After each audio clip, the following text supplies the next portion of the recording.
Jose TV Production.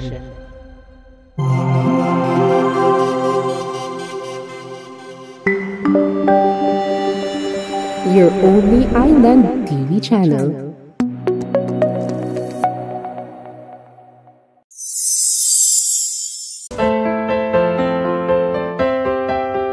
Happy Isabela! Happy Isabela! Happy Isabela! Happy Isabela! Happy Isabela! Happy Isabela! Happy Isabela! Dia de Isabeleños 2023. Trabaho, negosyo, kabuhayan at kasanayan. The event served as an avenue for different participating government and private agencies to bring awareness and provide their respective programs and services to all participants.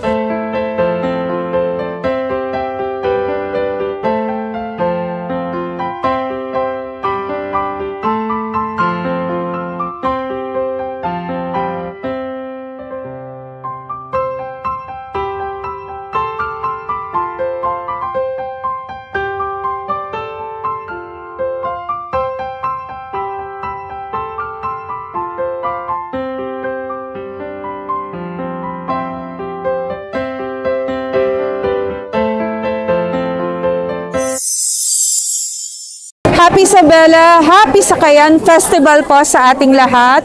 Nandito po tayo ngayong araw sa Dia de Isabeleños, trabaho, negosyo, kabuhayan at kasanayan. Ito pong Dia de Isabeleños ay isa na namang brainchild ng ating mahal na Mayor, si Tijalia Turabin Hataman, kung saan naglalaan tayo ng isang buong araw na sa iba't ibang barangay ng Isabela City para kumustahin at ipaabot sa ating mga kababayan ang serbisyo ng LGU at ng mga national agencies po na ating katuwang para sa pagbibigay ng iba't ibang serbisyo.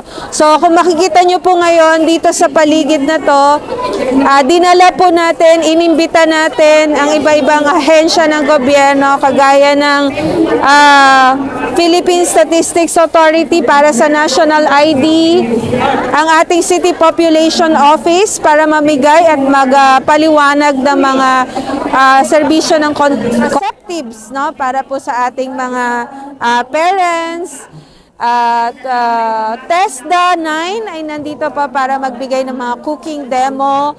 Ang ating mga katuwang sa Cebuana na katulong po natin sa ating financial literacy program. Nandito rin po ang Public Attorney's Office para magbigay ng mga payong legal at napakarami pong medical services hatid sa inyo ng ating City Health Office. At nandito rin po ang ating Basilan General Hospital to offer blood chem. Napakamahal po niyan kung kukunin natin sa regular na hospital. Abutin tayo ng mga 3,000 hanggang 6,000 depende sa hospital, no? So i-avail po natin. Meron din po silang free dental services. Nandito rin po ang ating mga iba pang kasamahan kagaya ng SSS, PhilHealth. Ang PESA po ay nagbibigay ng libreng resume writing para sa mga kababayan natin na naghahanap ng trabaho. Siyempre, nandyan na rin yung ating job fair kung saan nag-imbita tayo ng halimbawa ng KCC at mga lokal na kumpanya dito sa Isabela City na naghahanap ng mga manpower para sa kanilang establishments. Meron din po tayong, katuwang din po natin ng Department of Migrant Workers para sa mga lehitimong trabaho abroad. So kung meron po kayong mga kamag-anak o kakilala na gustong magtrabaho abroad, meron po tayo dito, DMW, Department of Migrant Workers, para i-assist po kayo. Nandito rin po ang ating HR office para sa mga bakante sa LGU at ang ating City Health Office para sa polio vaccination.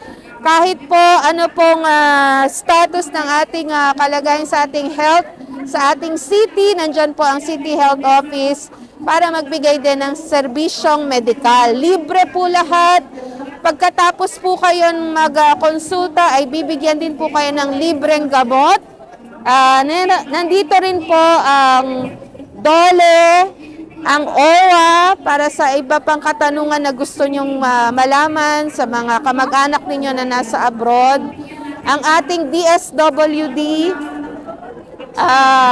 at syempre ang ating City Social Welfare Office kung saan magdala lang po kayo ng inyong barangay certificate at valid IDs ay makakakuha po kayo ng inyong PWD ID, Senior Citizen ID at Solo Parent ID.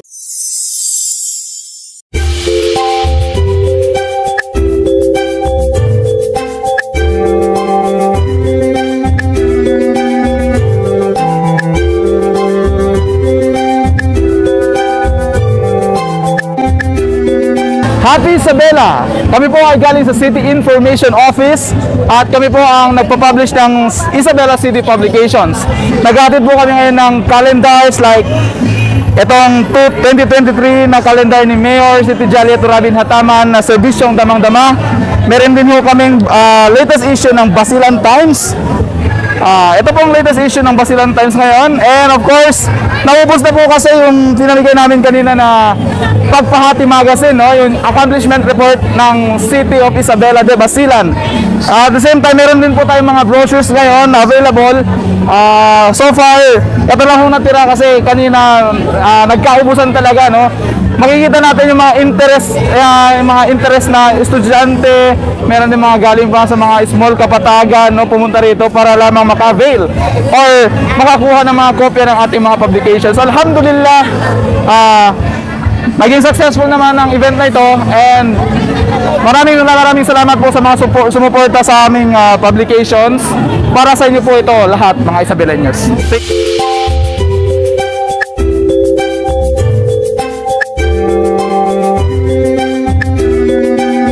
Ito po ang serbisyo na damang-dama.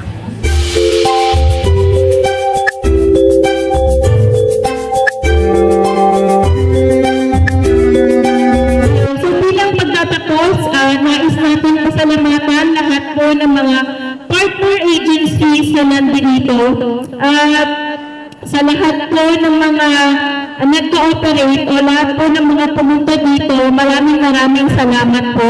At sana naway lalo pa po tayong dumami at lalo pa po dumami yung mga partner agencies na sumusuporta sa LGU Isabela para mas lalong madami po yung matutulungan natin mga kapwa natin sa Isabeleños.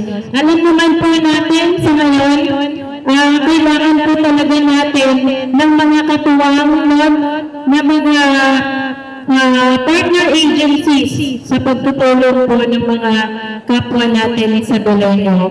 At muli po maraming salamat sa pagsusuporta at naway sa mga susunod mas lalo pa madaming matutulungan ng LGU Isabela sa suporta po ng ating mahal na mayora ng si Mayor Dada Hataman at ng ating vice-alcalde na si Vice Mayor Kifli. Good morning everyone. I am Ian Clark Sumalinog from TESDA Region 9. So we have the free skills demo in siomai and siopaw making, and we have the free services, the haircut and free massage. We have free manicure and pedicure po. Muli, ako po si Ian Clark Sumalinog ng TESDA Region 9. Ito po ang serbisyong dama-dama. Happy Isabela! Good morning po. Ako po si Jay Hilton from PhilHealth Local Health Insurance Office, Basilan.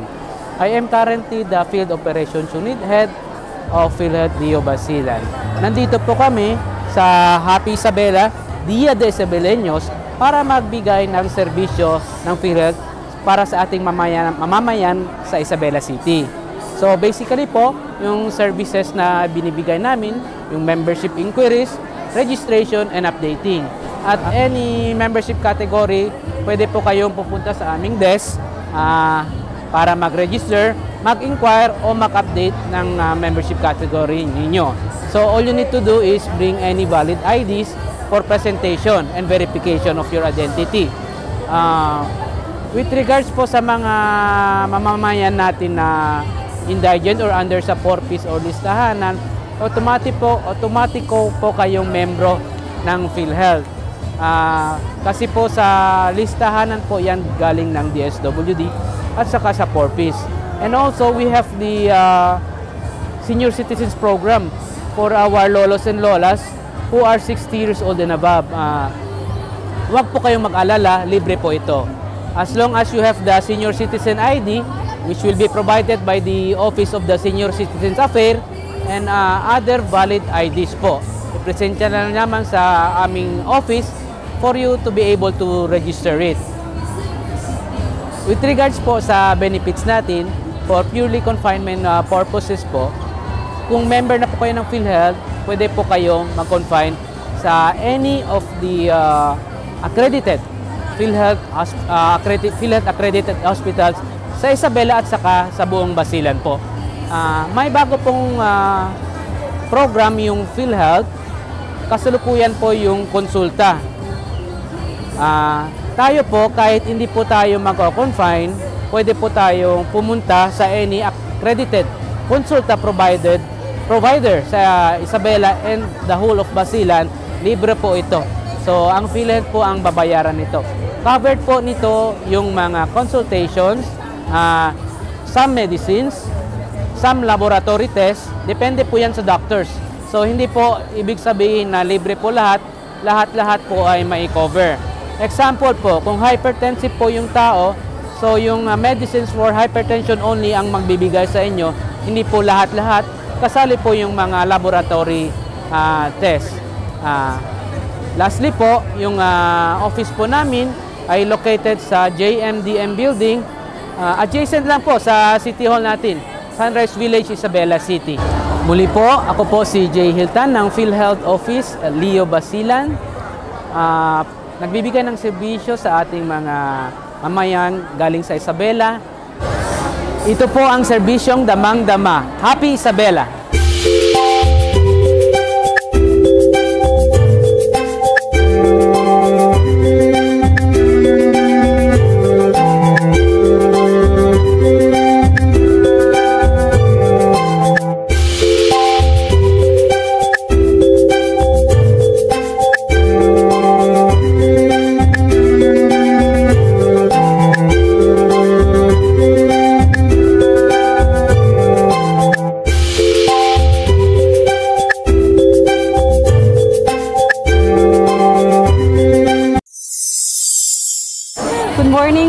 Happy Isabela from DSWD Region 9, PDO2, Project Development Officer under MCCTIP, pero nag-facilitate po kami sa 4-piece. Anyway po, aside sa 4-piece po na may mga ibang services po tayo from DSWD. Wala po yung kasama ko, supposedly dalawa po kami dito. So, hindi po nakarating. So, aside from it, mabuti na lang kasi may mga background din po ako from DSWD Region 9, previously from AX. So, AX po is kung saan humihingi po tayo ng tulong, financial, especially sa medical. Yung mga wala pong pambayad sa hospital, pwede po tayong pumunta sa DSWD. Sumangguni or pumunta po tayo sa opisina para magtanong po kung ano-ano po yung mga kailangan ng mga requirements. Tapos may mga burial din po tayo, educational, and then yung mga fair, siguro baka may maitulong din po yung DSWD na kung wala pong pamasahe balik sa mga probinsya nila, baka pwede pong matulungan ng DSWD. And then, ako po is implementer ng 4-piece. Actually po, nag-i-intake po ako sa mga reklamo na hindi po nakapasok pa sa mga 4-piece. So, ang 4-piece po kasi hindi po kasi siya kumbaga, ina-apply. Kumbaga, ina-house to house po siya sa listahanan. Sa mga NHTS po, na nag-house to house. But anyway, nag-i-intake po ako sa kanila kung sino-sino po yung mga wala pang 4-piece, hindi pa po nakasali. May mga reklamo po talaga na hindi pa po sila nakapasok sa 4-piece. So, ini-intake ko po yung mga pangalan nila. So, yun lang po. Thank you. From DSWD po, patuloy po kaming magbibigay ng serbisyo sa inyo. Kasi para sa DSWD, ang bawat buhay ay mahalaga. So, happy Isabela, syukran. We from the CSWDO laging nabubukas ng pinto at ng oportunidad para sa ikauunlad ng lungsod ng Isabela.